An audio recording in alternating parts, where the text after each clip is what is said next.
श्री गणेशाय नमः। ओम श्री पुराण पुरुषोत्तमाय नमः। श्री शिव पुराण संहिता 5 उमा संहिता अध्याय 7 और 8। अध्याय 7 पापियों और पुण्यात्माओं की यमलोक यात्रा।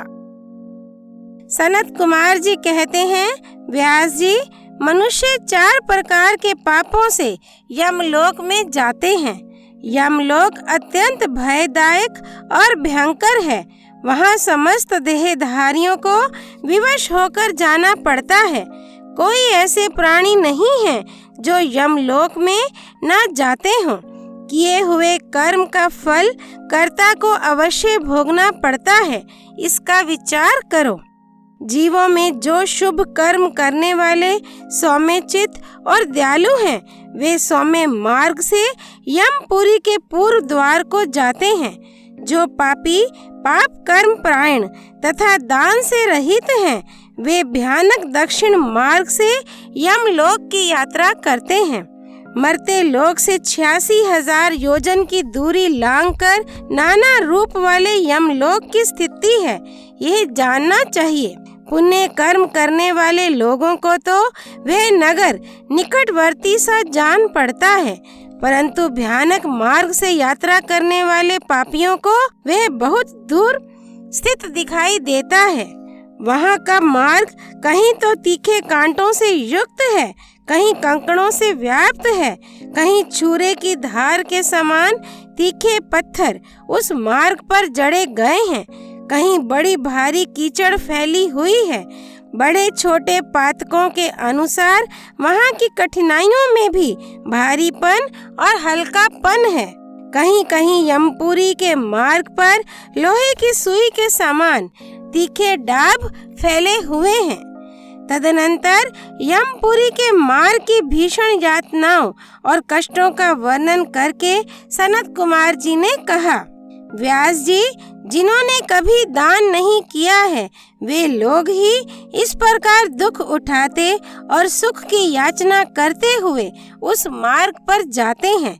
जिन्होंने पहले से ही दान रूपी पाथे रहा खर्च ले रखा है, वे सुख पूर्वक यमलोक की यात्रा करते हैं। इस रीति से कष्ट उठाकर पापी जीव जब प्रेतपुरी में पहुंच जाते हैं, तब उनके विषय में यमराज को सूचना दी जाती है।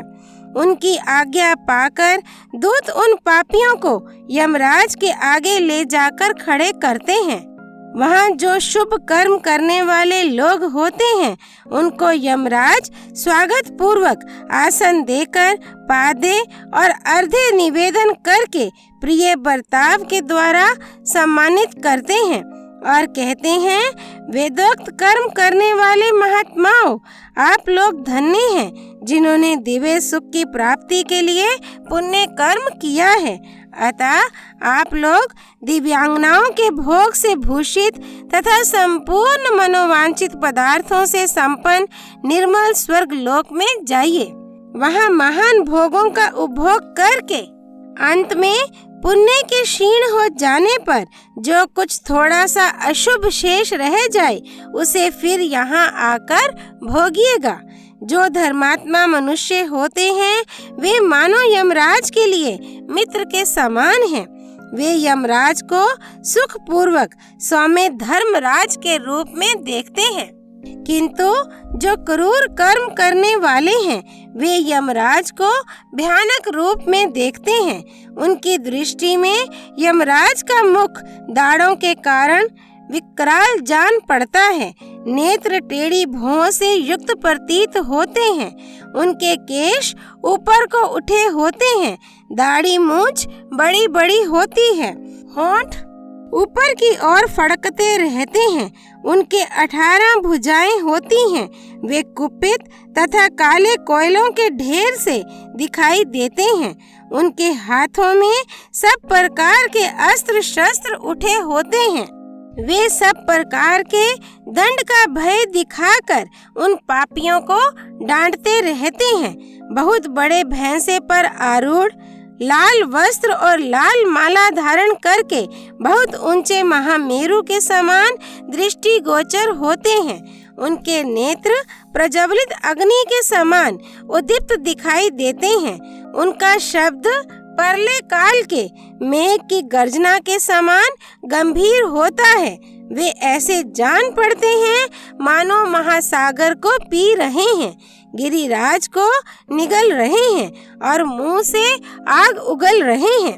उनके समीप परले काल की अग्नि के समान प्रभा वाले मृत्यु देवता खड़े रहते हैं। काजल के समान काले काल देवता और भयानक कृतांत देवता भी रहते हैं।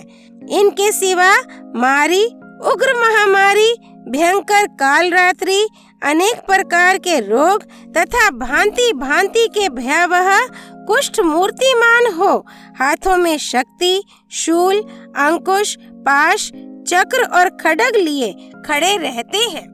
वज्र तुल्य मुख धारण करने वाले रुद्रगण शूर, तरकश और धनुष धारण किए वहां उपस्थित होते हैं। सभी नाना प्रकार के आयुध धारण करने वाले महान वीर एवं भयंकर हैं। इनके अतिरिक्त असंख्य महावीर यमदूत, जिनकी अंग कांति काले कोयले के समान काली होती है, संपूर्ण अस्त्र शस्त्र लिए बड़े भयंकर जान पड़ते हैं। ऐसे परिवार से घिरे हुए घोर यमराज तथा भीषण चित्रगुप्त को पापिष्ट प्राणी देखते हैं। यमराज उन पाप कर्मियों को बहुत डांटते हैं और भगवान चित्रगुप्त धर्मयुक्त वचनों द्वारा उन्हें समझाते हैं। अध्याय 7 संपूर्ण। अध्याय 8 नरकों की 28 कोटियों तथा प्रत्येक के 5-5 नायक के क्रम से 140 रौरवा आदि नरकों की नामावली। सनत कुमार जी कहते हैं, व्यास जी, तदनंतर यमदूत पापियों को अत्यंत तपे हुए पत्थर पर बड़े वेग से दे मारते हैं, मानो वज्र से बड़े बड़े वृक्षों को धराशायी कर दिया गया हो। उस समय शरीर से जर्जर हुआ देहधारी जीव कान से खून बहाने लगता है और शुद्ध बुद्ध खोकर निश्चेष्ट हो जाता है। तब वायु का स्पर्श कराकर वे यमदूत फिर उसे जीवित कर देते हैं और उसके पापों की शुद्धि के लिए उसे नरक समुद्र में डाल देते हैं। पृथ्वी के नीचे नरक की 7 कोटियां हैं, जो 7वें तल के अंत में घोर अंधकार के भीतर स्थित हैं। उन सब की 28 कोटियां हैं। पहली कोटि घोरा कही गई है, दूसरी सुघोरा है जो उसके नीचे स्थित है, तीसरी अति घोरा, चौथी महाघोरा, 5वीं घोर रूपा, 6ठी तला तला, 7वीं भयानका, 8वीं काल रात्रि, 9वीं भ्योतकटा, उसके नीचे 10वीं चंडा, उसके भी नीचे महाचंडा, फिर चंड कोलाहला तथा उससे भिन्न प्रचंडा है जो चंडों की नायिका कही गई है। उसके बाद पद्मा, पद्मावती, भीता और भीमा है जो भीषण नरकों की नायिका मानी गई है। 18वीं कराला, 19वीं विकराला और 20वीं नरक कोटि वज्रा कही गई है। तदनंतर त्रिकोणा, पंचकोणा, सुदीर्घा, अखिलार्तिदा, समा, भीमबला, भीमा तथा 28वीं दीप्त प्राया है। इस प्रकार मैंने तुमसे भयानक नरक कोटियों के नाम बताए हैं। इनकी संख्या 28 ही है। ये पापियों को यातना देने वाली हैं। उन कोटियों के कर्मशः 5-5 नायक जानने चाहिए। अब उन सब कोटियों के नाम बताए जाते हैं, सुनो। उनमें प्रथम रौरव नरक है, जहाँ पहुंचकर देहधारी जीव रोने लगते हैं। महारौरव की पीड़ा से तो महान पुरुष भी रो देते हैं। इसके बाद शीत और उष्ण नामक नरक है, फिर सुघोर है। रौरव से सुघोर तक आदि के 5 नरक नायक माने गए हैं।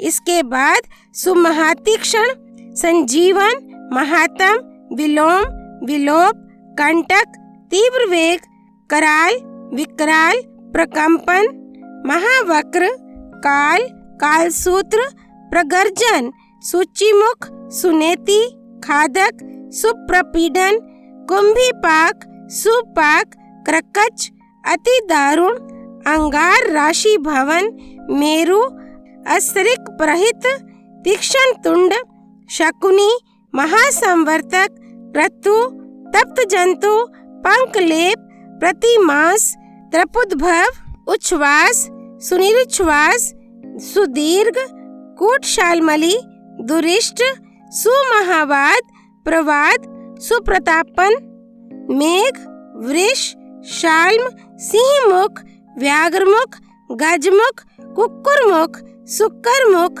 अजमुख, महिषमुख, घुकमुख, कोकमुख, वृकमुख, ग्राहा, कुंभिनस, नक्र, सर्प, कूर्म, काक, गृध्र, उल्लुक, हलौक, शार्दुल, कृत, कर्कट, मंडूक, पूतिमुख, रक्ताक्ष, पूतिमृत्तिक, कर्ण धूम्र, अग्नि, कृमि, गंधीवप्पु, अग्निद्र, अप्रतिष्ठ, रुधिराभ, शवभोजन, लालाभक्ष, अंत्रभक्ष, सर्वभक्ष, सुदारुण, कंटक, सुविशाल, विकट, कटपूतन, अम्बरीश, कटहा, कष्टदायिनी वैतरणी नदी, सुतप्त, लोहशयन, एक पाद, प्रपूरण, घोर असिता लवन, अस्थिभंग, सुपूर्ण, विलास, असुयंत्र, कूटपाश,